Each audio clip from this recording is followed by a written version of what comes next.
Yun. So, we're good, I think. So, there's a lot of things to talk about. Mhm. Ayun. So, kung maninibaguhan kayo sa natin, audio, pasensya na. May apologies in advance. Pero yun.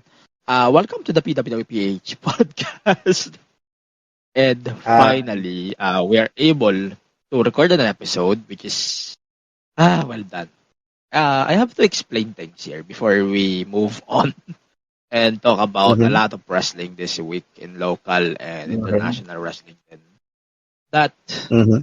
kaya wala tayong episode for the past few days. I was trying to explore different things for the show. And also, on last week kasi, supposedly may recording talaga kami. But, things happened. Na 8 beses ako nagpabalik-balik ng CR. That was terrible. Bless you, my And friend. that's very unfortunate, man. Very terrible time to go on a comfort. No? At hindi ko sinisisi yung kape ko na iniinom ko last week. But I think ang nagpalala talaga ng ganap ko o nagpalala ng nangyari sa akin. Yung putang inang sisig sa 7-Eleven. Pare, papel kasi yun. Ba't kinakain mo yung papel na bulok? Nagtatrabaho ako sa ambulansya 2017, 2018. Kinakain ko na yan. Lasang papel yan. Alam mo yun, iba lang ang kulay pero pareho lasang papel yan. Diyos ko, Balas 2024 na ang lang. papel? Mhm.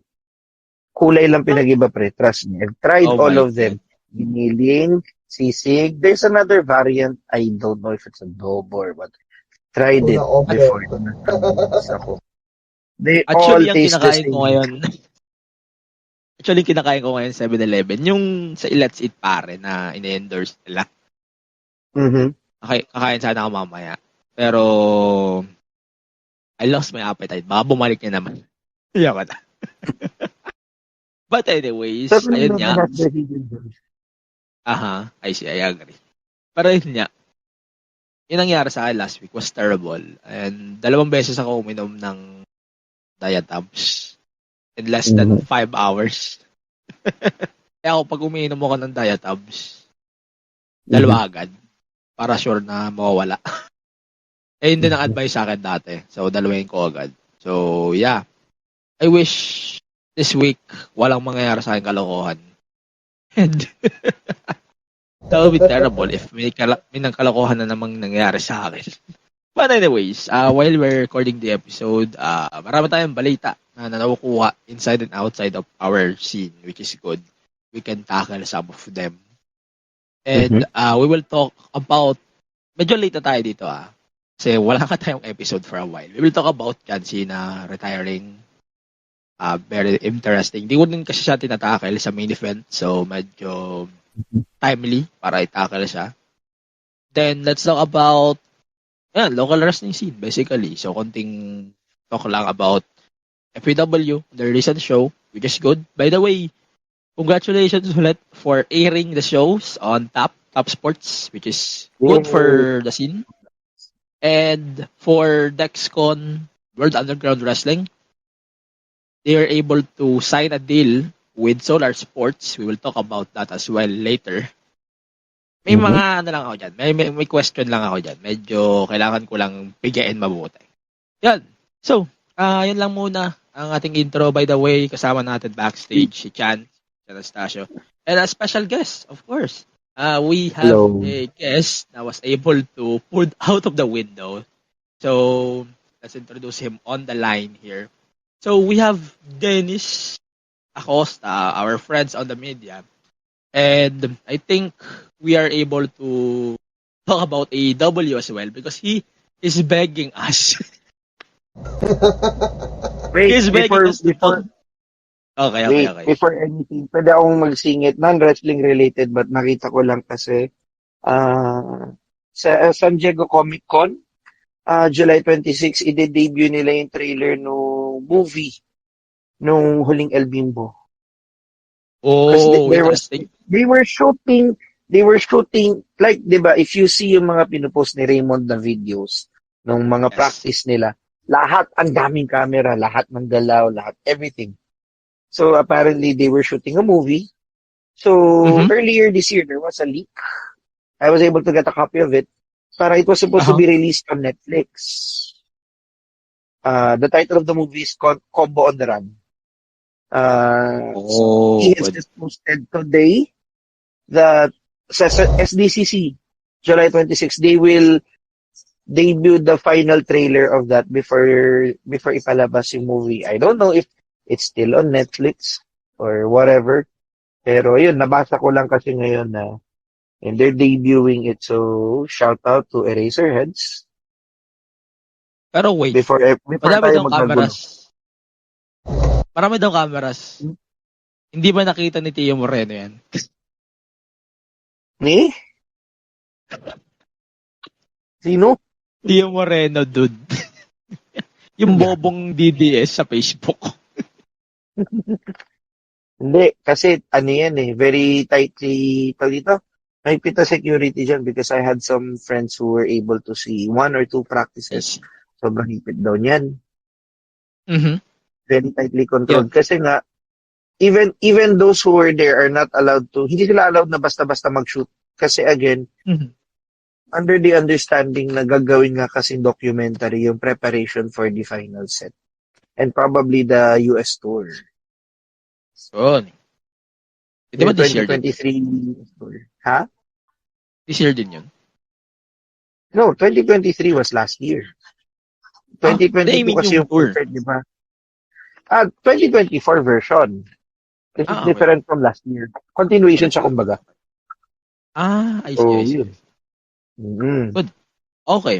So speaking of 2024, since we are talking about 2024, let's talk about AW250.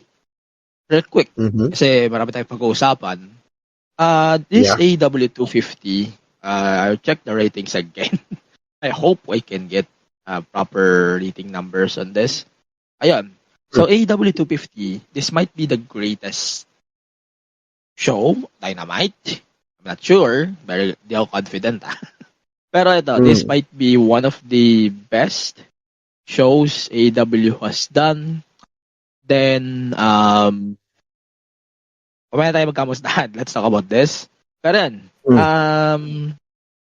according to Tony Khan, and also Rasonomics, our reliable source, this episode is higher than last week's. Last week was the special show na finals ng Owen Cup and also Beach Break. Hindi ko na alam ba't nila pinagsabay yun. Again, ratings. Ratings. Yeah. Tatlong special in 1 month? Hindi, you're negotiating for a meet. Remember, look at it this way. Ang WWE secured na ang TV deal. TNA has a secured TV deal. Plus, ang pay-per-views nila are gonna be carried sa US by tama, di ba? Tutulungan sila ni WWE ng TKO Group, di ba? In distributing. If I recall right. Technically, the TNA Plus is under Endeavor. Yeah, di ba? So, they're both secured. What about the other guy? So, that's why he has to, kasi hindi pa siguro niya makuha yung valuation. Either the valuation or yung gusto niya na makuha na inclusions. Kasi hindi mo man makuha yung monetary value. You get the inclusions na ito kasama to sa deal. Hindi niya makuha. So, he has to keep on proving to WBD despite WBD being a third-tier network, no offense.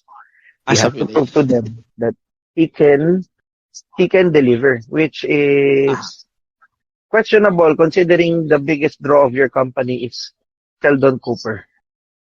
We will talk about that later. But yeah, based on Rasonomics, di ko na i-rating hour by hour to Pero 795,000 viewers and at 0.27 ratings and 18 to 49-year-old demo.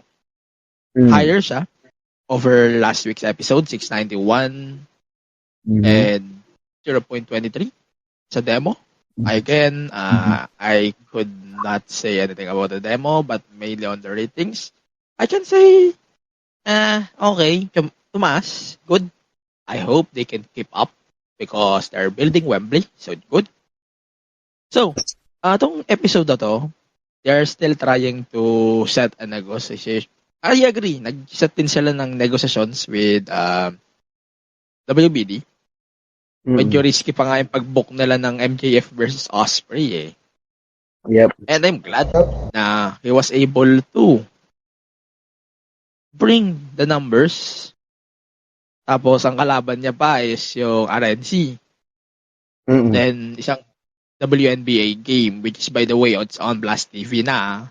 So that's good for the business. I heard the news. I heard the news earlier, so we can confirm WNBA is now on Blast TV. So marami ng dahilan para manood. Anyways, mura ng Blast TV, patulan nyo na. Ayun. Seryoso. It's very cheap. Yes, very good. Ayun. Especially, we have WWE, FPW, UFC. Yung pay-per-views is still on pay-per-view, by the way. As WNBA. As NBA na. Still. Ayan. Let's continue. Saan yung numbers? Itong ni Kan, nag-tweet siya. Yeah, ito. Nag-tweet siya ngayon lang. Just hours ago. Thank you for all who watched AEW and thank you for you last night. 250 had our most viewers in TBS in over 3 months and continued a streak of a great Dynamite. So let's see you all next Wednesday. We will extend his hot run this weekend on Miss AEW and TNT. Well, yun lang. Yung Blood and Guts, to be fair, naghahatak din siya ng ratings, but I hope this specific match will get ratings too. I'm not really into the part. Hindi rin ako confident if they can get big numbers this time because, people are sick and tired of the box. And I Here's hope the deal. that yun. Here's the deal. The problem with AEW kasi, sabi nga ni Cody, di ba? He had this bombshell of an interview in CTV. Boom, Tuesday night, biglang lumabas. Problem with AEW is yung pinaka-rabid nila na fanbase has this tendency to turn away everybody else. The Bucks take themselves too seriously. Tony Khan thinks he can do everything when he cannot. The first thing they should do kung gusto mag-improve ng AEW, ikadena niyo si Tony Khan and get his money. Let him fund the shit, but he should find someone who could actually get everyone in line. And if you're not in line, may parusa. It's not Bryan Danielson kasi di niya kaya ang Bucks. He needs to put someone who can get the Bucks in line and make the Bucks realize hindi kayo ang draw. Kasi again, we go back to the quintessential problem ng AEW. You are not drawing when your biggest draw is Sheldon fucking Cooper. Wait. No matter how much Big Bang Theory this week? Ha? Meron ba? Meron ba Big Bang Theory? Weekly siya. Parang one time lang na-preempt siya. Si wala siya. Hindi. Na-preempt siya kasi they showed Black Panther. Kaya I remember that time na tawa si Jim Cornette kasi nung pinalabas ang Black Panther, bumagsak ng around 500,000 yata o 450 ang Dynamite. So sabi niya, 500. Diba? So sabi niya, to? Si Sheldon Cooper ang biggest draw nyo. How can the Bucks back their words that we are the biggest draw of this company? When pag nawala si Sheldon Cooper, bumabagsak kayo na 500,000. It just shows sa ang draw nyo. Tapos titignan nyo, if you listen to Jim Cornette, by the way, listen to his AEW Dynamite breakdown, sheet pop. Ang ganda ng breakdown niya ng ratings. Makikita mo, on average, why? Kasi papasok yan from Big Bang Theory, 800, 900,000. End of the show, ilan na natitira? 600, 650. That's on a week to week, every week. Yun ang kwento. So, sino ang biggest draw mo? We're looking at numbers. Hindi tayo biased dito. We're looking at numbers. What can you conclude? Sino ang biggest draw mo? Nagsimula ang show mo na around 800, 900. natapos ang show mo, nasa 650. Hence yung average mo na around 700. Diba? So, sino ang biggest draw mo? To be fair, tinignan ko yung numbers last week Mm. where Mariah May ended the show. Mm. Maganda naman yung ratings niya. But But turn was that's called. that's the outlier. Yeah. Bonus lang If you yun. look at it, kasi ako, I am not looking at it, I don't isolate individual weeks. Kasi there will be weeks that there are good shit. There are weeks that have bad shit. Like sabi mo nga, yung role this week, miss siya for you. And I understand. Kasi hindi pwedeng every week hit yan. But I'm looking at it from a week-to-week basis. On a week-to-week basis, nagsisimula ka sa around 900,000, matatapos ka hovering around 600 to 750,000. Sige, 800. Let's settle at 800. You end up, sige, taasan na natin, 750. Gano'ng kalaki? 150 pa rin. Nagsimula ka 800, sabihin natin 750. Nag-hover kasi sa... Yeah, before lang natin ituloy, kasi bibigay lang akong context sa sinabi mo about Raw. Sinabi ko, yung Raw is not that wrestling heavy. Tsaka medyo konti yung gumagalaw na story. Specifically, the one that's moving, the Wyatt Six and the Judgment Day storyline. I understand that. Yeah. That's why I said na Raw was terribly stupid this week. Yun yung sinabi ko. But my point is, hindi siya, gets mo, hindi siya every week na kasing ganda nung Raw. 2 weeks ago, I think, yung sobrang daming nangyari na sobrang saya. It's not the return of Rhea Ripley. The week before that was really good. But it can't be every week like that. It was good. Yeah. It can't be like that every single week. But if you look at the trends, people still tune in. You retain your viewership. Ito hindi. You don't retain your viewership if you look at it linear from when you start the show at 8 p.m. to you end your show around 10 p.m. You don't retain the viewership. Sorry? OT, wag mo kalimutan yun. Oo. Aangat ulit siya. Kaya nga, pare, kaya sila nag-overrun. Kasi aangat sila by the time ng overrun. Kasi yung manonood ng next show, magsa-start yung show ko. Sige, panoorin ko na nga to. Tingnan natin. But are they really watching the show? Same with those who are watching Big Bang. Ano tong show na to? Sige, hayaan mo muna dyan. Ay, shit, may papanoorin na ako. Nagigets mo? Yeah. But somehow. they hook. They get eyes. Yes. But they don't get to hook them. Kasi, iba yung mapaapak mo sila. Iba yung mapastay mo sila. You get their foot on the door, but you don't get them to stay. Yun yung week in, week out sinasabi ni Jim Cornette. AEW fanboys keep on bashing him na, hindi, galit ka sa AEW. No. His point is, if you have a legitimate draw, you can get foot on the door. You can get feet on the door and get them to enter, sit down, watch your show. Ang problema, people are sitting on the door. You saw Young Bucks or Mercedes, labas agad. Exactly. Yeah. You don't draw. That's what I'm trying to point out. Diba? And what's the point of being a show if you don't get to hold your audience? Yun ang dapat ma-realize. Hold your audience? You need to watch the 3 shows. Ano pa? Which is a terrible idea, by the way. Yes. Pero kasi he had to adapt. Remember, he had to adapt. Kasi Collision was supposed to be its own standalone show until the Bucks fucked around with CM Punk again and they found out. Kasi ako naniniwala ako si Jack Perry, proxy nila yun eh. Yung ungas na yun. Proxy nila yun.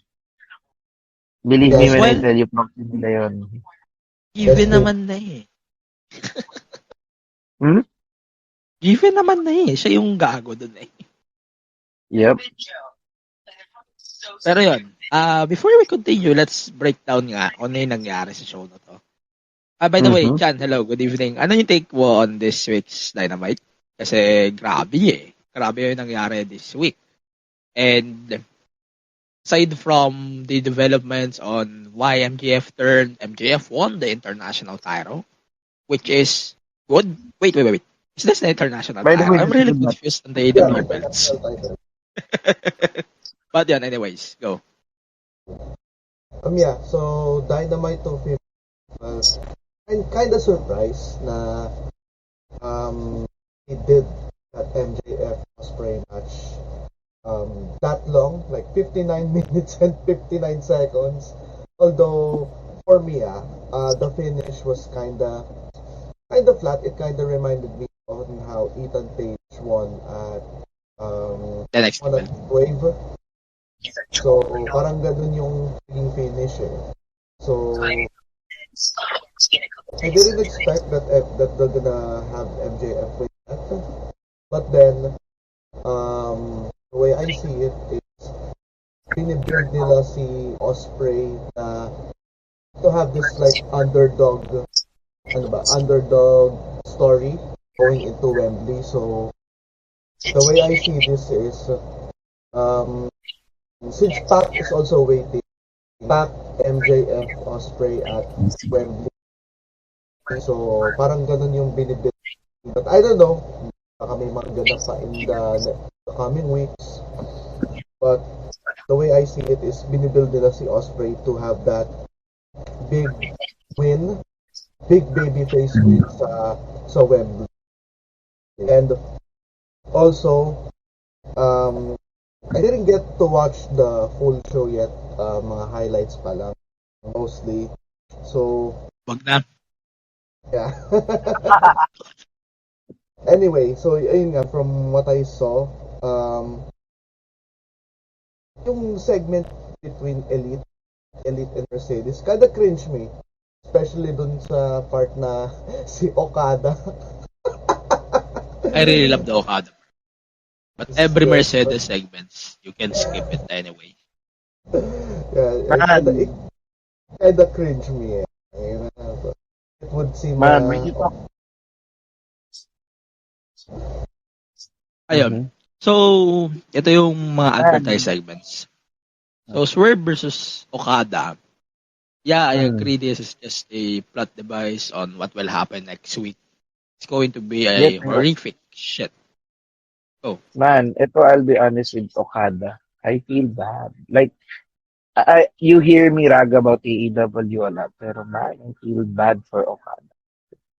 agree. He is one of the hottest stars of Japan. He's literally an AJ Styles level superstar in Japan.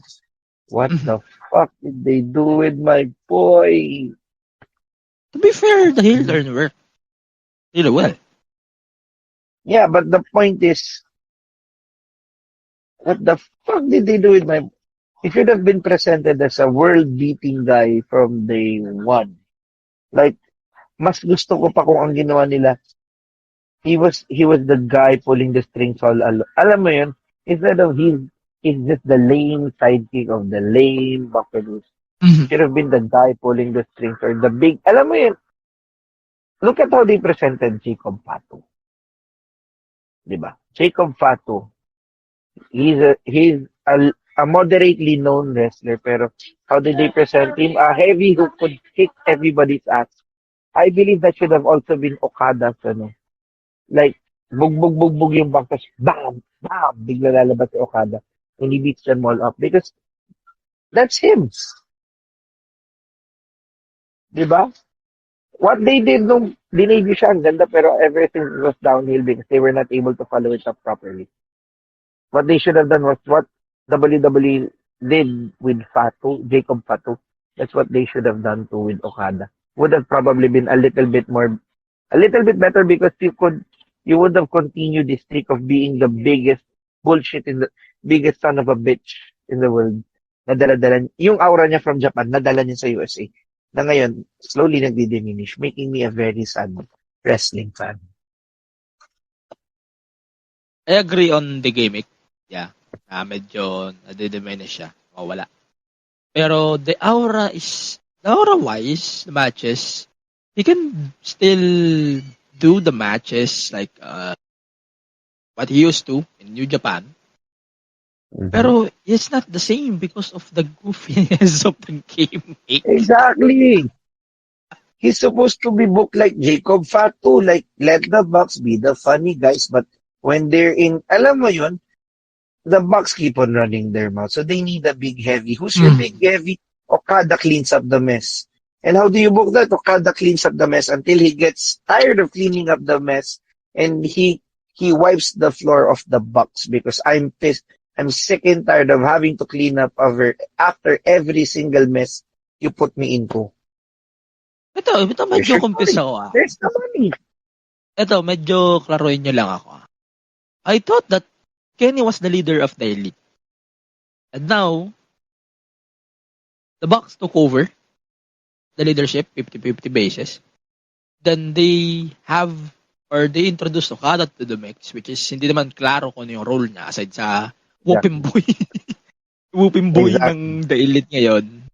Exactly. Then, what I am seeing right now is we are supposed to get a match between Okada and Omega. Kasi Omega can compete, di ba? Then, we are getting these stories na medyo magda-divert sa point na yon. That's why we are having this Elite thing. And nakikita ko din that Hangman Adam Page might feud with Okada too down the line. That's my assumption pa lang. Again, I'm not saying na possible, but I can see the near future.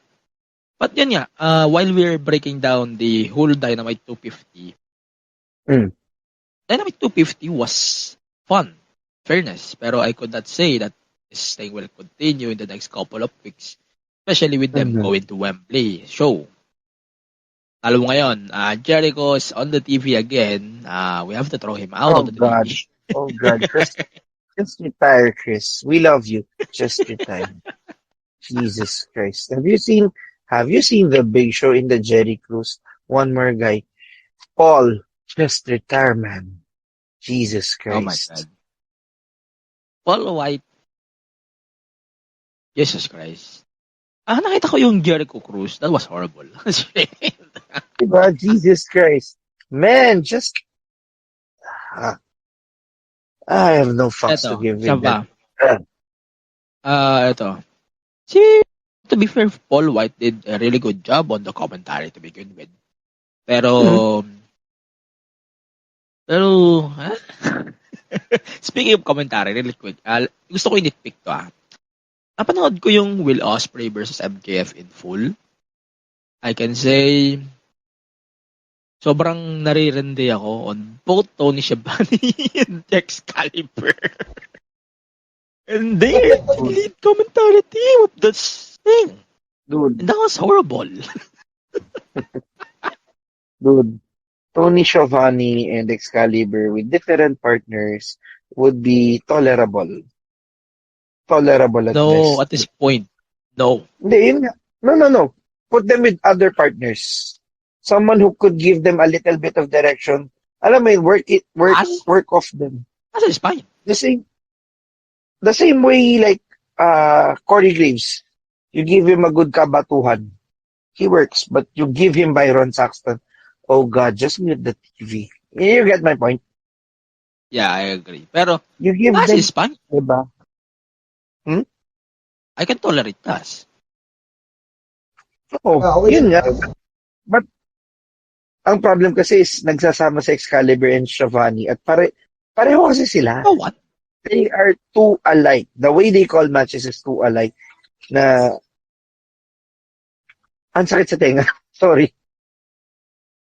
Excalibur, I agree. Sobrang sakit sa tenga. Ito. Yeah. Gusto ko pagsamahin as a dream commentary team in AEW. They should do this on Dynamite as well. Siguro they need Excalibur or Tony Schiavone na palitan. Ganun ba? Or Tony Schiavone stay on Collision instead. Then we should have nga ba to? Si McGuinness kasi nasa Collision so I can pull him out of the team. Mas nag-work siya doon Then, Ian Riccaboni. dude, he's on No. ROH. ROH tapings is on Collision. No. They Siguro, let's actually dive Nigel, into... Mhm. Right. di ba, you touched on that, I don't know if kanina you touched on the topic na three shows, all the stories run through the three shows, but hindi mo na lang sila i-rotate. Just keep Tony and Excalibur away from each other. Jesus Christ. Ganon kasimple. Mas iba kasi yung Make it pakiramdam permanent. pag... Like, make it Yun na permanent. make permanent. Oo. Excalibur and Paz. Giovanni and McGuinness. It would work. Why not? Kasi We should not put Excalibur can Jericho do any commentary team. He's horrible as shit. he's like the Sorry. Bucks. He takes himself too seriously at this point. There was a point in his life when he didn't really take himself too seriously. That was during his time as yung heel Jericho niya na nakasuit. That was the time, I think, when he least took himself seriously. He let himself Uh-huh. go and people enjoyed it. Pero nowadays kasi, parang he takes himself too seriously to a point na if you don't like what he does, fuck you. This is who I am. Oh God. You're paid to entertain us. So, diba? To be fair naman, Jericho did a really good job on taking the jabs. Pero, dude, you're 52, 53. Time to go. Just retire. Just retire. Please Eto, retire. habang binabreakdown natin yung card. So, Jericho spoke. And we got Minoru Suzuki. Which is, the match will take place next week. And not on Wembley. Which is good, by the way. They're not building up storylines. Just for Wembley. But we got Mercedes versus Nyla Rose. She mocked Britt Baker on the match. Could not talk about that. Hindi ko na pag-uusapan to because this is terrible. Mera May spoke on the show. She explained her actions well on why she turned on Tony Storm. And I agreed din naman why she turned on Tony Storm. And I really love the idea then of Mariah trying to introduce a new side of her. I know this very obvious mockery of timeless gimmick. Pero I think this is really working on her and I hope AEW can really keep an eye on Mariah May. And it's time na rin to crown a new champion in AEW. Parang masapawan si Mercedes. Jesus Christ, I can't stand this.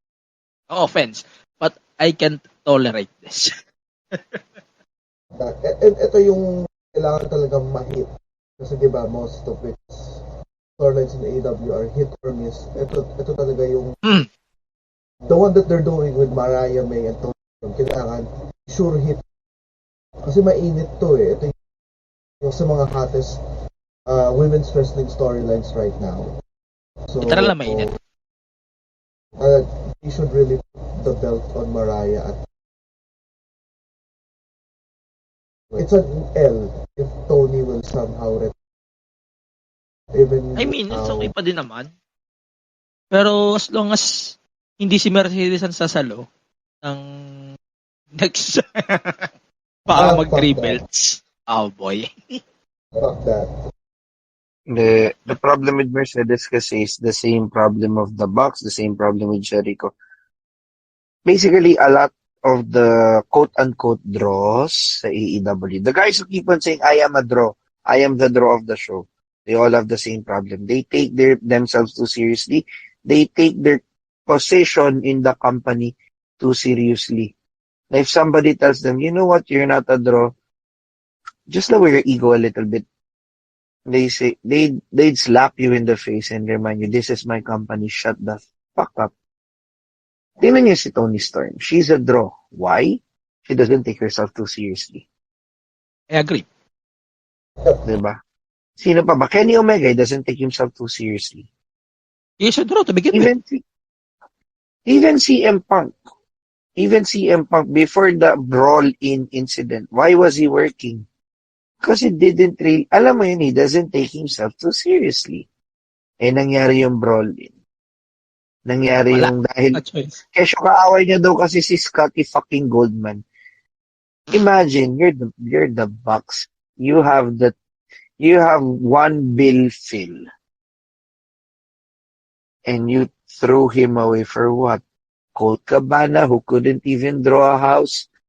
Jesus Christ, what? I like your loyalty. I value your loyalty, but Jesus Christ, you are stupid businessmen. You are very loyal friends. Yes, I like that, but you are very stupid businessmen. Because again, you take yourselves too seriously and don't want to do business with people who quote unquote hurt your quote unquote friends, despite the fact that he has every reason to hate Colt Cabana. Pero yun, speaking of which, TV, so divert na lang natin. Short thoughts lang. I really think, I hope lang umaasa ako this episode of Dynamite can be a start a new thing. Again, I don't want AEW to fucking die to begin with. We just want AEW to improve. We just want to improve. Kasi at this point in time, wala nang gamot. So parang ang hinahanap kasi natin ngayon, yes, we are still getting the bullshit storyline of the Elite. This might be the worst storyline of the year. And stable of the year, if I swear to God, if every wrestling ender bullshit votes the Elite as the stable of the year, I'm going to consider you guys a minor wrestling organization, Fightful, World won. Putang ina nyo, maayusin nyo No, the Ayusin problem nyo. is kasi. I work, di ba, ikaw na lang sabi, I work in the media industry. Meron kasi tayo dito na term ng areglo. Areglo yan. You take care of the people who take care of you. WWE doesn't take care of them. Like, because WWE technically doesn't need them. They need WWE. Kaya kita mo nga, di ba, kay SRS, yung pinadalan siya ng cheese ng TKO, big deal yun for him. Why? Because WWE has the power not to do that and the power to shut him out. If they want to, they can shut him out and he's gonna die because you can't just keep on talking about AEW. Diba? Kaya nilalamang AEW, they can dictate AEW. So WWE kasi they have to play along. Yes. Especially Dave Meltzer. He hates WWE with the passion. You mean the PR team of AEW? Yeah, the WN guy, Uncle Dave. Because WWE wouldn't want to book shows the way he wants it booked. Because there's a more logical way of booking it. I agree. Which is being shown by Triple H. So he hates them. Eh nakahanap siya ng mga tropa tips na ibubook the way he wants it booked. That's partly the reason why he loves them, why he promotes them, why he gives them multitudes of 5 stars, that to the point that AJ Styles said, wala nang sense makakuha na 5 stars sa kanya ngayon. Kasi random na yung pamimigay ng 5 stars eh. Partida, bebe niya pa si Dave Meltzer dati Basically, no, Dave hated him since he joined WWE. Kasi basically, if Okada or Twinkle Toes is in a match, minimum 5 stars. If it's in Japan, minimum 5.5 stars. Parang, dude. At this point, stars are subjective. I agree. It has always been. Kasi mamaya marami na naman mag-big deal dyan eh. Baka sabihin niya, sinalasal at sinilip na naman natin na, ay, itong mga ratings na to, very, yan yung magpapa big deal sa atin. But no! Oh, no. Mga pendeho talaga kayo. But anyways, okay. Let's switch gears na. Since wala naman tayo kailangang pag-usapan about this show. This show was fun, I agree. Pero I Mhm. really think that we should fold AEW now. So let's continue with a bigger news that we Mhm. got. So medyo late tayo dito, pasensya na. Let's talk about John Cena.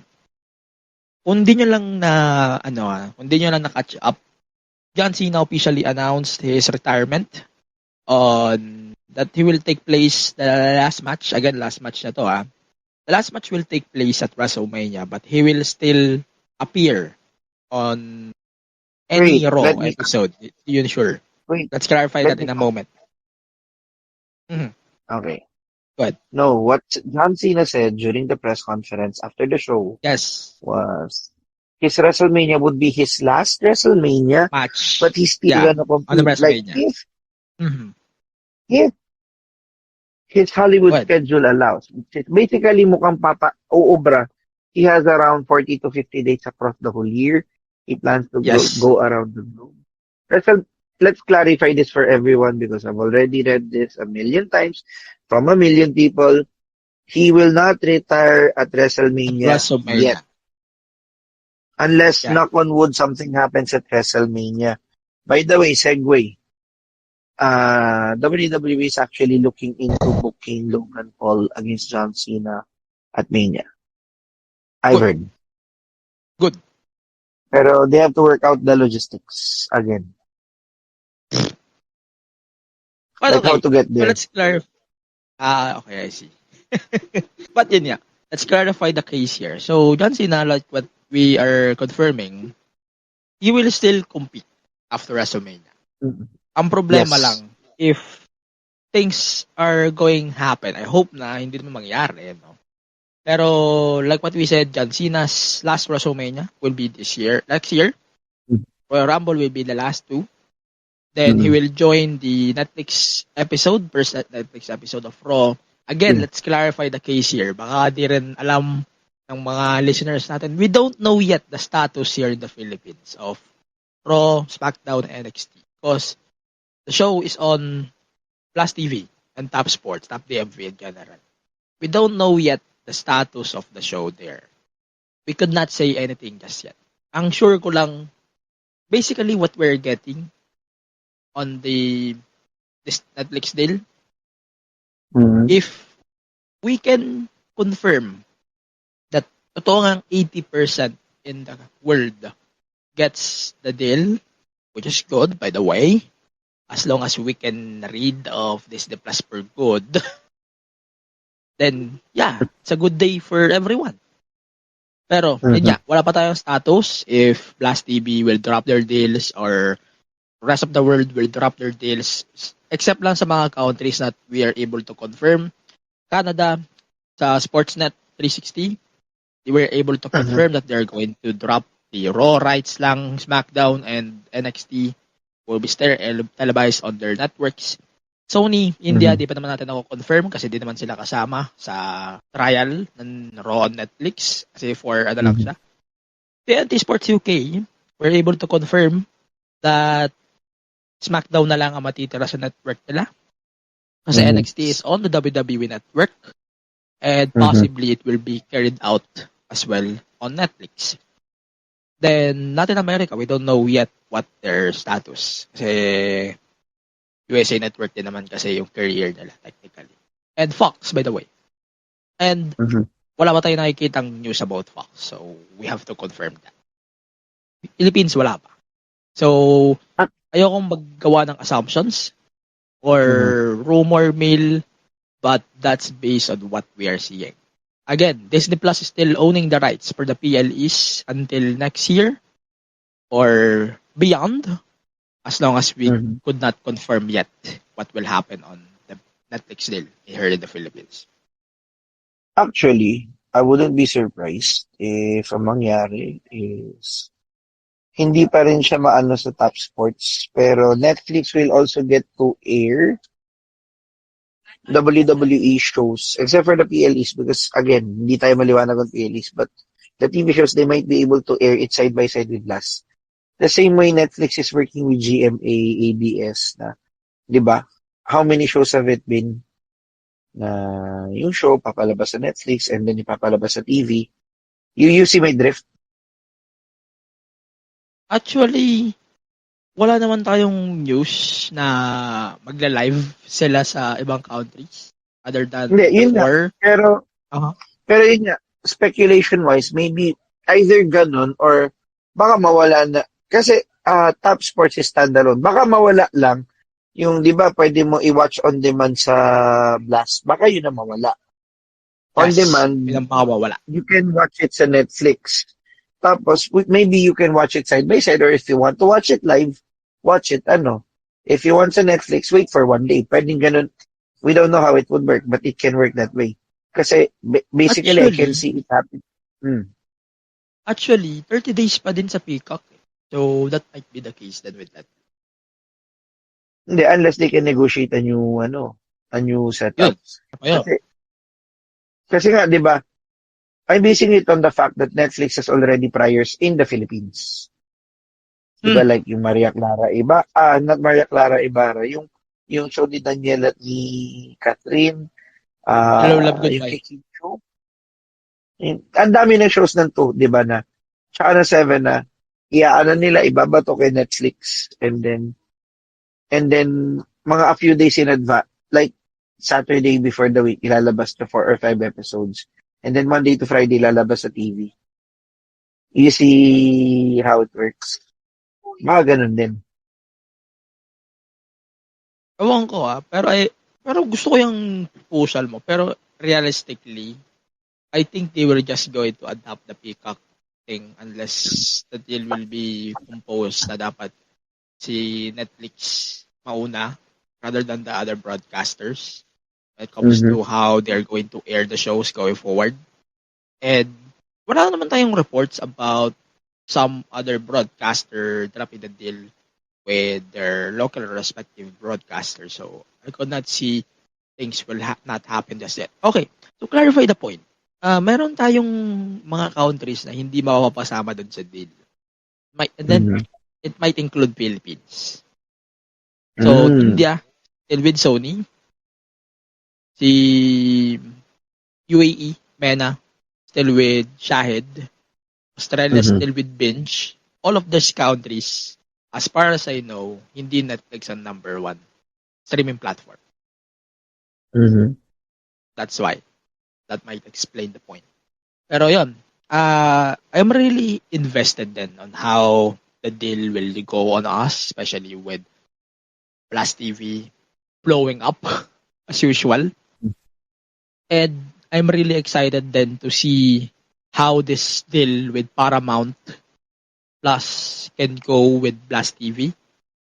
And possibly they can carry ewan ko kung confirm, pero Olympics, yung mga susunod na Olympics is still with Signal. I can confirm. O i-confirm natin, no? Mas maayos. No, I can confirm 2020. it. I mean, this confirm year it. and the future Olympics is still with Yep, I can Signal. confirm it. I can confirm it as of now. As of now, hawak ng Signal ang Olympics. I don't know kasi 4 years from now that might change, pero as of now, I can confirm na hawak pa rin ng Signal. Because I know, I have friends sa loob ng Signal mismo who can confirm. Yun, I can confirm that. Yeah. Yun. So, that might change, of course, with how the course is going. Pero I hope it's not because mas accessible talaga ang TV rather than the platforms. Yun. So, again, going back to John Cena, kasi nalalayo na tayo. Ayun, John Cena, I am really confident to say na gusto ko lang sabihin na John Cena, yes, he can move the trigger here for the ratings. Kung naman yung magiging rating basis natin with Netflix. But I can confidently say, by the end of the year, bonus na lang yung mga appearances si John Cena. I mean, he's the greatest of all time. No doubt. But I can really see that John Cena will be the bonus guy here. We have to focus on our current stars. That's what AEW is not doing. Hindi nila magawa yun. Because they're still relying on the talents in the past. Like Jericho. Jericho. Hindi ko na alam kung anong sasabihin ko kay Jericho. But anyways, I hope Retire. that's the Again, case. just retire. Mhm. Or with Fozzy. Pero yun, sana nga hindi maging main attraction si Cena dito. I just want him to be low-key. And let's focus the show with Gunter potentially. Say he might be the champion by then. Braun Breaker, like the guys in the current era. So let's focus on that. No? Yun. So, John Cena retiring is very di naman surprising. I can say to the fact that nakita na natin to. Pero hindi ngayon. It's like the term, the time is perfect. We could see it now. Pero I can confidently say that John Cena is on his way out. And Definitely is me. I agree. Pero yun, with how things went out during the press con, medyo naging klaro siya. And in a way, I wish people can clarify that too. Kasi dami pa rin nagpo-post, di naman nila kinaklarify. Ayun. Pero anyways, ayun nga, clarified naman na. During the press con, Cena won't retire just yet at WrestleMania, but he will compete all year long. But after that, he was not going to take any bumps like referee roles, like no, not that. He just want to be a fan of wrestling. He's just gonna be an advocate, an ambassador for the Yes. WWE. You'll never see him in George. You'll literally no longer see the guy you can't see. Yes. Pero yun, paunahan ko na rin kayo hindi pupunta si John Cena ng AEW. Sorry to say, he's signing a Legends contract afterwards. Plus, I think he's represented by WME-IMG, if I'm not mistaken. Yeah, I agree. So, nakikita ko din. Pero yun, safe to say, John Cena is WWE for forever. Pero yun guys, tanungin ko nga kayo, ano yung tingin nyo legacy ni John Cena once he retires? And what is your favorite Cena match or moment before we move on to our local topics?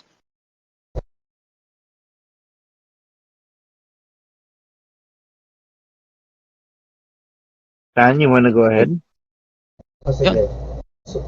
So John Cena's storied career, yung kanyang legacy is that wrestler na of all age groups is loved by all age groups. Mga bata, hardcore wrestling fans, casuals, pretty much every type of wrestling fan has loved him throughout his career. So with him retiring next year, so for the most part, hindi pa siya nagsisink-in for many. For some, that unti-unti na natatanggap na their childhood hero, my favorite wrestler, is soon to hang up his sneakers or his shoes. So, and ito rin, Cena is the wrestler that has the most Make-A-Wish na grant. So, that's another legacy that will leave as a wrestler, and something that other wrestlers can follow suit, aside from gagampanan mo yung role mo bilang pro wrestler, pagiging childhood hero, a hero for the men, and also a part of your legacy yung mai-impart mo Cena, younger wrestlers that have idolized him growing up. So like sila Austin Theory, Cody Rhodes, and all can be that type of wrestler that everyone can. Tapos going to my favorite John Cena matches. So I actually have three. Itong tatlong matches nito ni Cena are for me critical victories sa kanyang career. So pinakauna dyan is WrestleMania 21. So tinalo niya si JBL, his first WWE Championship. So his first championship, his first world title, first out of 16 world titles. Ito na yung simula nung rise niya. Not only just in the main event scene, but becoming the face of WWE. So, doon nagsimula lahat. Doon nagsimula kanyang pagiging main eventer, tsaka yung face of WWE. Next is, maybe an unpopular take, but yung WrestleMania 29 match niya versus The Rock. So, kinda ironic, kasi diba, the year before that, yung tagline ng match nila ni Rock is once in a lifetime, but yet again, following sila ng rematch. Why is in a lifetime? But the way, Ayos na nga eh. but yung storyline towards this rematch, for me, on an emotional perspective, was good for me because during that year, during that past year, 2012-2013, was one of the low points, not only in John Cena's career as a wrestler, but also his personal life. At that time as well, he got divorced from his first wife niya, and lost some major matches then. After that, lost to The Rock at WrestleMania 20.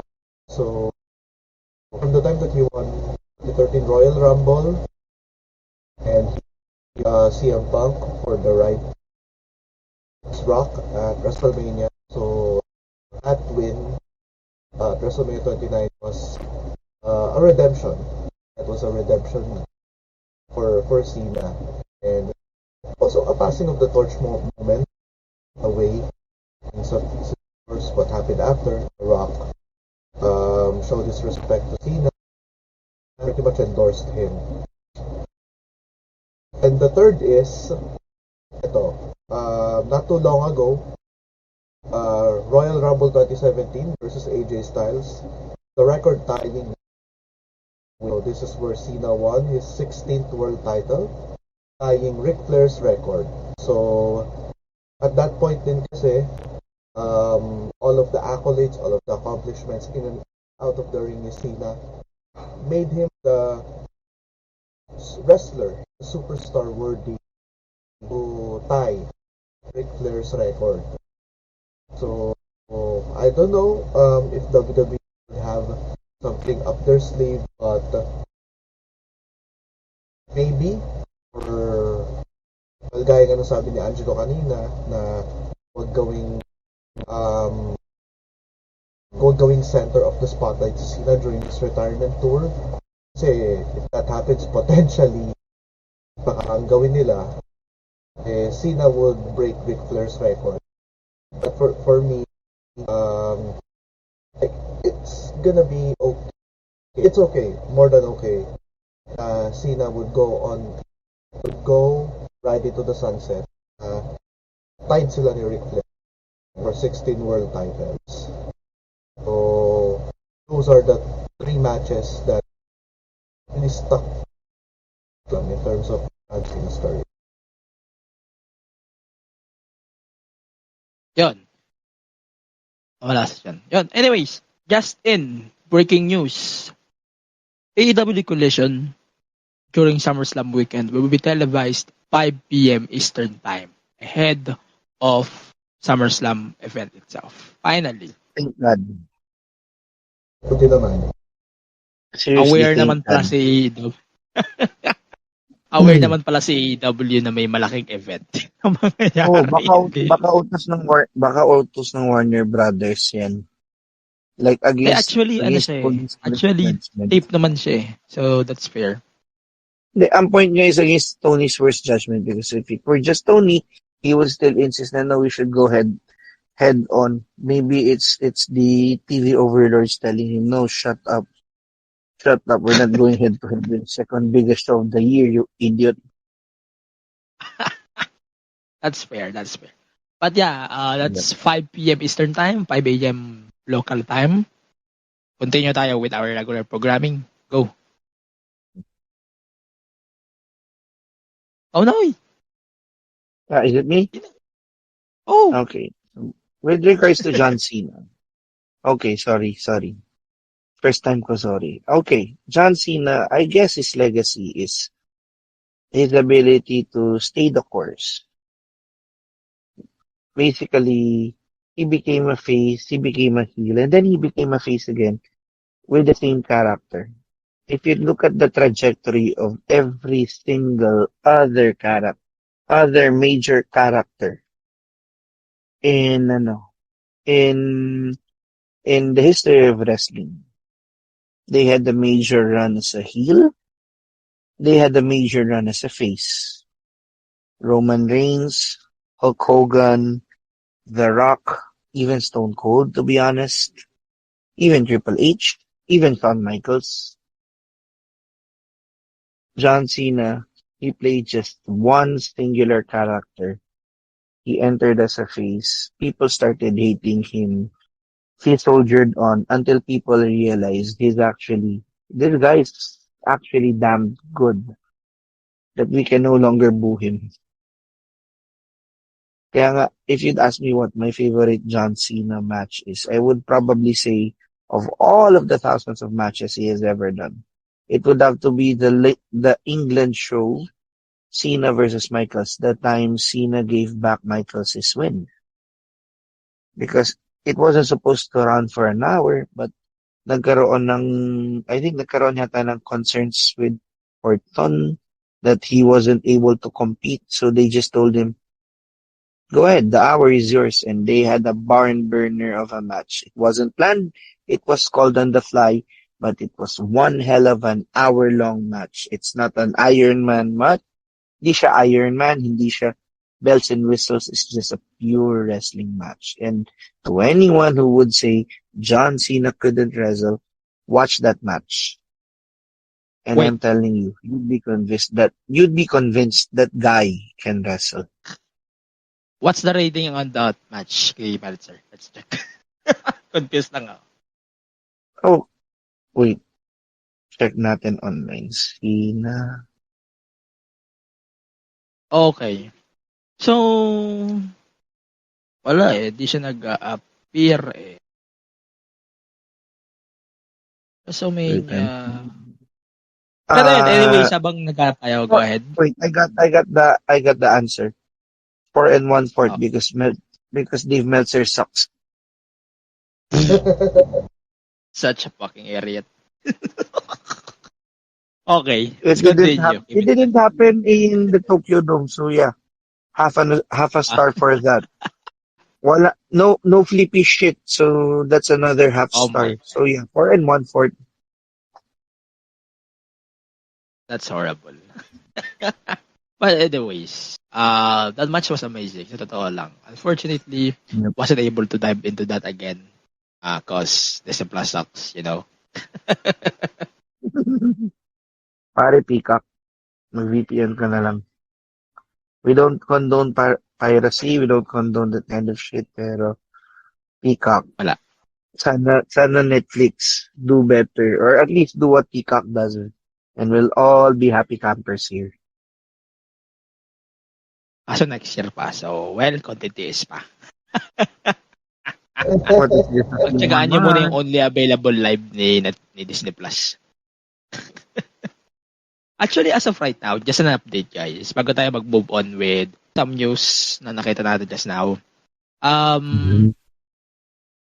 WWE section of the Netflix or Disney Plus app is no longer appearing on our apps. Medyo, big deal if you're going to ask me. Pero you can still see the past shows that they uploaded on Disney Plus. Pero wala na yung WWE section. That might be a sign. Again, we are still observing on what will happen. I hope that we're able to see that the AEW or the WWE deal is over with the Philippine thing, because in January, just to be clear, guys, the deal in Indonesia was ended. That's ahead of the Royal Rumble or after the Royal Rumble. In the Philippines, it was introduced October 20, 2022. And fingers crossed. Fingers crossed. Phil Ahead. Brooks, be your savior. Oh my Just God. give it to Netflix already. God damn it. Okay. Before October, I hope we are able to get a confirmation that Disney Plus no longer has the rights of the WWE Would you want programming. me to ask Stan or Carlo? I can message them.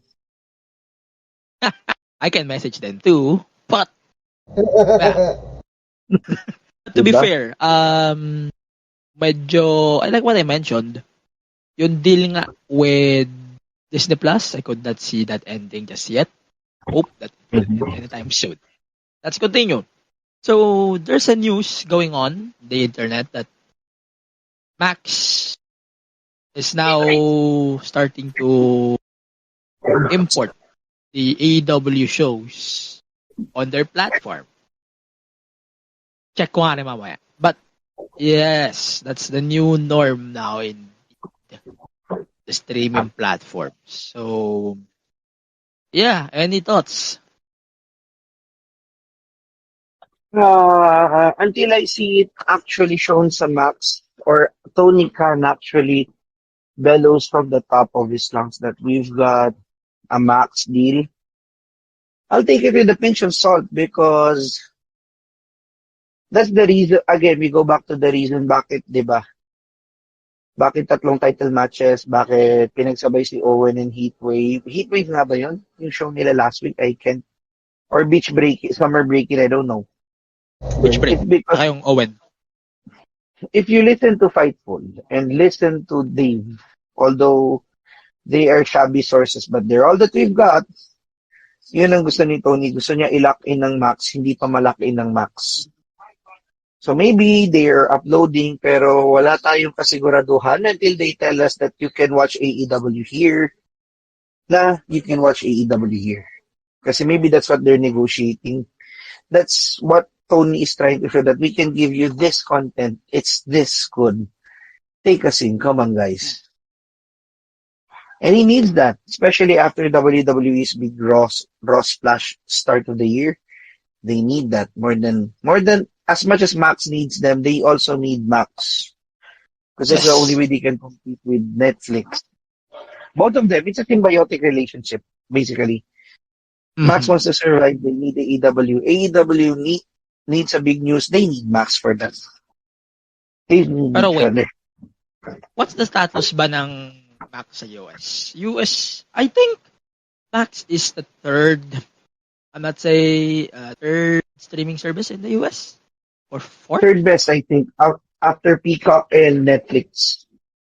Well, that works. That's why. Kasi Disney is But medyo mababa ang Disney sa US, kaya nga nagkakanda leche-leche si Bob Iger ngayon. Kaya nga binalik si Bob Iger kasi sinubukan ni Bob Chapek to put all the baskets with the Disney Plus service to no avail. So Bob Iger is trying to find the perfect balance, but still failing to do so. Find the perfect balance between streaming and actually still producing movies. Actually, Disney Plus is now trying to merge ESPN Plus tsaka yung yung Hulu. Actually, they merged Hulu and Disney Plus already because of the changes that we have recently. Pero they're trying to merge it with ESPN Plus.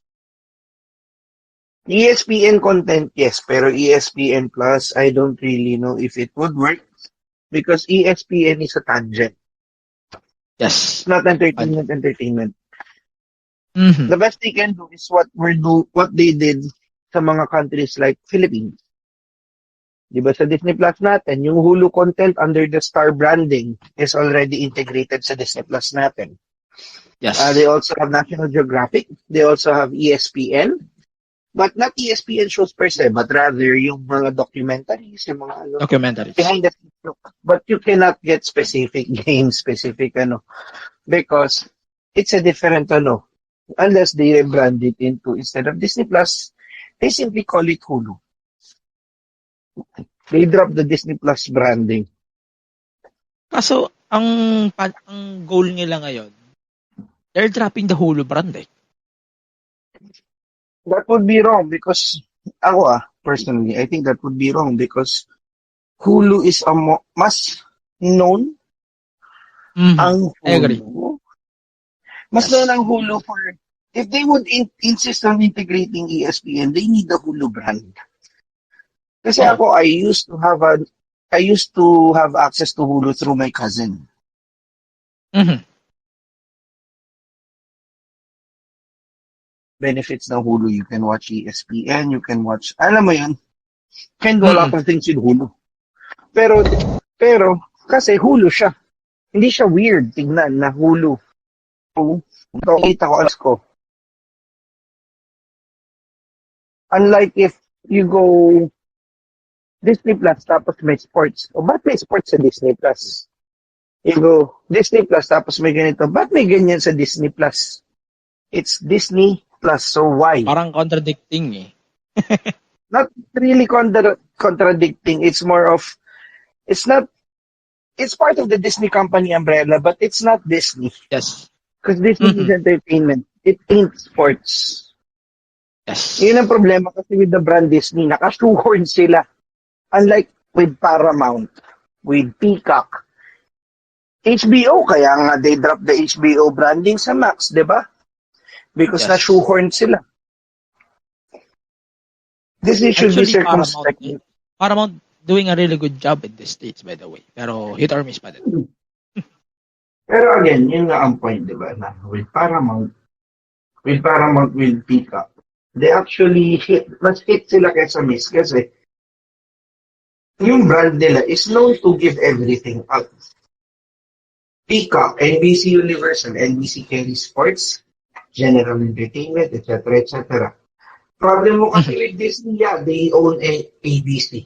They own ESPN. But the problem is, when you say Disney, family movies. At the end of the day, family movies. Diba? Kaya okay sana they pivot their streaming into Hulu because Hulu is a known brand. Na pwede Hulu by Disney. Then if they really insist on putting the Disney brand, kasi meron pa rin naman weight niya, but don't put Disney in front and center because if you include sports, if you include news and commentary, it wouldn't work. Kasi nakashoehorn na ang Disney with entertainment. So going back parang to that, ABS lang yan eh. Pag sinabi mong ABS, drama. Diba? Pag sinabi mong GMA, it's more on news, documentaries. Ganun lang yan eh. Kaya nakakatawa ng TV5 insisting on being quote-unquote the entertainment brand. I've told this to my friends who work there. Pero again, they're not the bosses. Yeah. And gusto ni MVP to be able to compete and to compete sa masa, you really need to be a quote-unquote entertainment. But you can't shed the fact that TV5 is a sports first channel. Whatever you do, it's a sports first channel. Yeah, I agree on that. Kaya nga hindi nag-work yung mga sports channels sila eh. Yeah, sorry. But, yeah. RPTV doesn't work simply because of that. Pero again, gusto ni MVP and we don't own TV5. It's MVP who owns TV5. Yeah. So, it's pressure because it is money. Pero niya yun, he gets to direct his company the way he wants to direct it. Pero yun, alam mo, understandable naman why TV5 has to change. We understand din naman. Loss of ABS, and they have, parang feeling nila wala na sila choice. So, that's why they have to rebrand it. Kaya nga nawala na ng tuloy ng sports. It's their opportunity. Pero, again, good luck to them. I have friends working there, so they're doing good naman. They're doing a good job. It's just a matter of they need to find the right formula. And I do hope they find the right formula. Pero yun, ito, speaking of that, kasi RPTV is trying to be 2020 TV5. Is that working with you? Or to us, by the way? RPTV is basically Action TV. Action, if you remember Action TV noon with Action 5 Plus. Center, Before 5 Plus. Mm-hmm. Sorry, Active TV pala. Kasi they TV. used to have Action TV, Active TV, yung kanilang sports brand, and then TV5, the general entertainment brand. They're trying to revive Active TV with RPTV, which is good. Kasi malaki din naman ang reach. I see. Pero, if you ask me, kasi it's a pop-out because initially the deal, especially with the TV, is supposed to be 3-5. Pero again, kasi nga, MVP wants to push TV5 as the alternative to GMA. Only way you can do that is you need to really remove TV. Because right now, TV is still trying to figure out how to... They're showing signs like this finals, pero they're still trying to figure out how to tap into the masa. May Tsaka isa flashes pa of ito this. yung RPTV kasi is 50-50 basis as far as I know, 51-49 with 9 network. So they technically being owned by RPN. So RPN is planning to put the network shows, yung kanilang news programs there. Pero yun, it's more on that. So yung sports, bahala na si TV5 dyan. Yung news, bahala na si RPN dyan. That might be the move as of right now. I am not privy to that aside from, again, kasi ang alam ko lang talaga dyan is new sports will be provided by ano. Pero yun nga, hindi kasi nila yata kaya mag-provide ng ano sa RPTV news. Personally. Kasi nga, it would eat into their one news. Eh, kaso dami na nilang news channel eh. Hindi. Ang kasi kasi, they could actually do that kasi they also own Philippine Star. Yeah. But they also have Billionario. Recently. No, Ano they na own, Billionario? 50-50. no, they don't. Parang 50-50. No, Ay, hindi Billionario ba? is Okay. Abante Group ang Yeah. Billionario. Abante Group, let me clarify that Abante Group po ang Billionario. Wait. So Billionario is independent, just to be clear. They just partnered with Signal for the TV. Yeah. As far as I know, yun ang nakikita ko. Pero they don't own Billionario. Yeah. No. I remember right na may-ari doon is si Abante. Yeah. So si Abante is trying to adapt with Billionario din. Yun. Okay. So, good for them. At least we are able to see Ces Drilon again on television. It's been a while. Pero Ces Drilon, the last time I was seeing her is sa radyo, DCXN. Ayun. So, ayun nga, dami natin na pag-usapan sa TV. But, well, if it's official, the AEW on Max deal could be a game changer for Thriller TV and The Zone. So, The Zone, screw you. Your deal is not working again. That might mean something. But yeah, we're still waiting for the rebranding kasi may plano daw si Max. I don't know if that will still take place. That all of the Max apps or HBO Go, HBO Max will be rebranded into Max outside of the States. Then, they should actually. Yun ang idea. Yun ang idea sa alam ko. Then, Thriller TV down the line, it will be dropped in favor of their deal with Max. Ayun yung ginagawa nilang deal ngayon. And yung mga, may pinapartner kasi din si HBO, si HBO Max when it comes to other countries. Tingnan mo, hindi sa tingin kasi nila sa India, for example, hindi mag-work na magtayo pa ng isa pang streaming service. So that's why they decided to partner with Geo Cinema. So their latest streaming service. So yun ang ginagawa nila ngayon. So NBC, Disney, as far as I know, is being ported na to Geo Cinema. Kasi ang alam ko din, baka tanggalin na si Disney Plus sa India. Kasi may merger news between Reliance and Disney. That might be true. Pero let's see on what will happen there. Kasi ang init talaga ng TV scene ngayon, kahit saan. In wrestling, in general, let's see on how it will hit us here. Pero yun, sa Philippines kasi, Disney Plus is number 2. Ahead pa rin talaga si Netflix. Ay, hindi. Number 3. Loklok pala yung number 1. Si Loklok yung number 1. Again, I don't tolerate piracy. But, based on what we are seeing, Netflix is still number 2 because people are still relying on piracy. And, yeah. Ayun.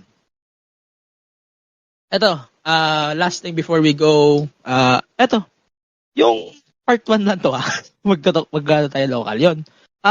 Yung Disney Plus, ito, yun sa AEW on Max, if that thing will be made official before this year ends, ano yung magiging trajectory nyo on how that thing will go on them? Kasi it's very interesting to see AWS now adapting as well streaming.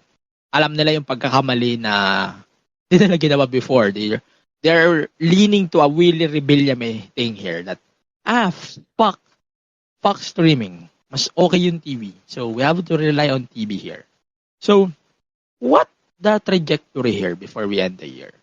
Based on you guys. Christian? For me, nakikita ko dito is pwede nilang gawing, I don't know, some shows, some pay-per-views, magiging exclusive na doon sa Max. So that they could have more people to watch there. And also, exclusive content like parang AEW All Access. Ganong shows. Oh God, I want to see the Elite scramble shit on Max. So there's that opportunity then to have a reality series, behind the scenes shows, even yung mga content nila sa YouTube like yung Hey EW kay RJ City, Kay Rene Paquette. yung kay Rene Paquette. So they have this opportunity na i-import and yung ilipat yung mga ganun types of content to Max. And maraming there's a lot of opportunities that you can maximize that platform. So it is really up to them on the type of content lagay nila doon, and yeah, it's also a hit or miss depending on. I agree. Hit or miss pa rin to, so it's up to them or you're gonna capitalize that platform, but there's potential, pero it's really up to them paano nila to maximize yun to viewership, streaming, all of that. Keep in mind ang deal na to with Max or WBD, still with WBD pa din eh. May call pa din si WBD on what they're going to do eh. Mm-hmm. Pero yan, Bilis na lang. Kung ikaw din, sa tingin mo yung take mo sa trajectory ng deal na to, possibly. At the end of the day, it depends on can they improve their can they improve their so dito yung personal. Still depends on if you can have a big draw, someone who could match MJF. Because it's not the Bucks, not Mercedes, it's not Sasha Banks. No matter how much they tell you they are the shit, they are the draw. No way. Data says otherwise. They need to find someone as good as MJF who could actually draw eyeballs into their product. Kasi kahit ilagay mo pa sa 10 television programs yan, if there are no eyeballs attracted to the product, then it won't work. Kailangan makahata ka ng tao. We always say, kanina pa natin pinag-uusapan, they can get people's feet on the door, but people choose to leave the room. You need to get those people to stay. Number one, they need to find central stories. Hindi pwedeng all over the place. There should be central, like Judgment Day, Bloodline. Dapat there is one big storyline that anchors the show, and then some other storylines that go out of it. Maybe interact, maybe not interact, but there should be one central storyline per show. And then pepper in some of the other stories. But they need to first find the draw. Because if you find the draw, then you can push the story through the draw. Just like what they did with the Judgment Day. They found their stars, push the story through the Judgment Day. Bloodline, Roman, they push the story through Roman. Now, through Solo. Diba? They need to find sino ba yung focal point ko. Doon ko papadaanin yung kwento ko. And please don't tell me it's Chris Jericho. Chris, we love you. Just retire, man. Please. So, depende sa kanila yun. But they need, despite the streaming, they need to find people who would pull eyes into their product and convince people to stay and watch what they're producing week in and week out. Yeah. Ayun. So, close na lang natin tong part na to ng recording with this. If AEW doesn't take advantage of this streaming deal, then you're a fucking idiot. Seryoso. If you're going to say na, you have to watch it on TV kasi gusto namin mag-draw sa TV rather than the streaming deal. Fuck it. You're just wasting the deal to begin with. I hope that AEW will take advantage of that. Seriously, yung kanilang deal kasi with Thrill TV, medyo okay naman, pero I don't think it will be the deal that we are supposed to get with. Especially with we are having like itong pay-per-view deal nila na it's supposed to be may mga shows ipapalabas sa Thriller, tapos yung mga pay-per-views nila na like 9 pay-per-views a year, tapos gagawin nilang bundle. I hope that thing stops with, I hope lang, suggestion lang, yung deal na, yung streaming parts na yun, yung mga episodes or pay-per-views na pinag-upload nila, they should upload it na lang sa AEW or Access. Tapos, kasama na lang sa payment. Parang, paying on the archive is kinda a good idea. Imagine, you're paying for Thriller TV, pero differently, sounds bad. One more thing, please. Please, somebody, ipakikadena po si Tony Khan. Stop him from tweeting because he is his own words. Especially yung constant tweeting niya. Like, it's borderline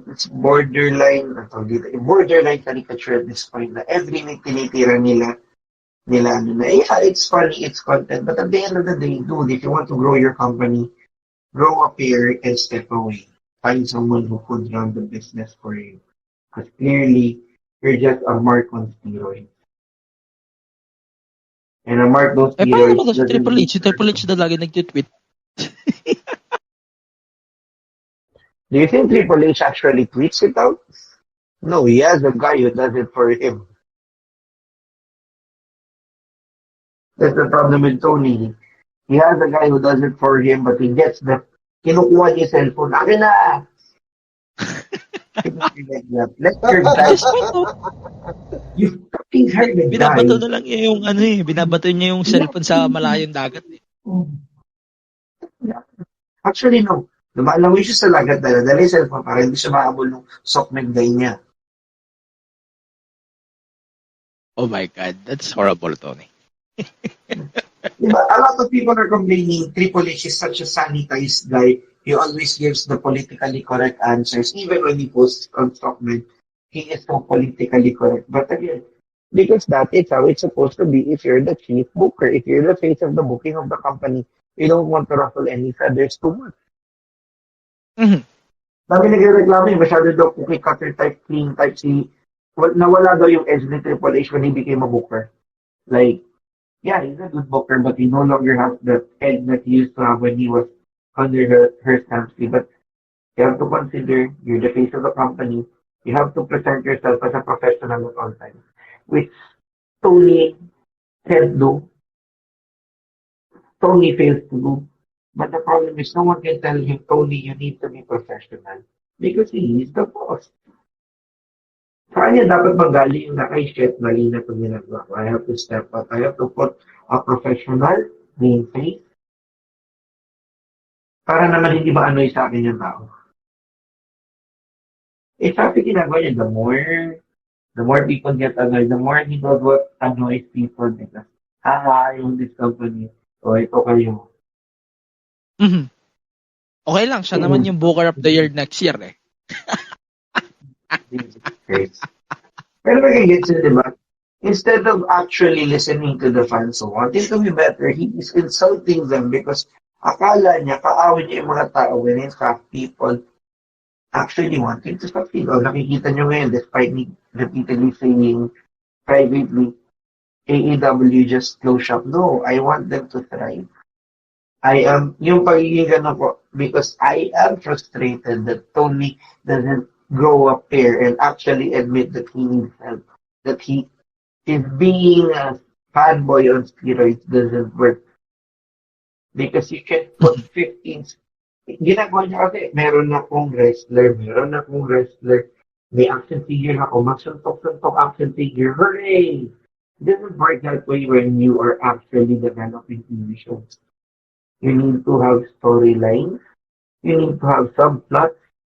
You need to make the people want to see it more. How do you do that? Flesh out your stories. Meron siyang wrestler. Ang tanong, nasusustain niya ba yung company niya? Well, he has money, so yeah. To be honest, the answer is yes. But the point is it tenable? Not really, because tinatrato niya ng mga action figures yung mga wrestlers niya. It is. But yun, I agree on some parts. Like, AEW needs to step up talaga. Lalo WWE is on a top tier right now again. TNA is number 2. Definitely. Then, AEW is trying to come back with that position. But anyways, I hope that AEW can get their thing back on track. But as long as they are getting the elite on their bullshit lane, we are not gonna get that anytime soon. But anyways, we have to cap up the first half of the recording here since we will talk about local here next time. So yun, pag-usapan natin doon is yung Puso. Of course, we will talk about their deals with Solar, with TAP, FPW on TAP. We'll talk about then on how this thing will change the scene here in the Philippines, and also we will talk about Tagay na medyo late na. Pasensya na. Ayun, medyo natagma-tugma ko pa. But anyways, in behalf of Christian and Dennis here, my name is Nigel Penara here. We have to go out for now, and we will cut the version here, and let's see you on the next episode.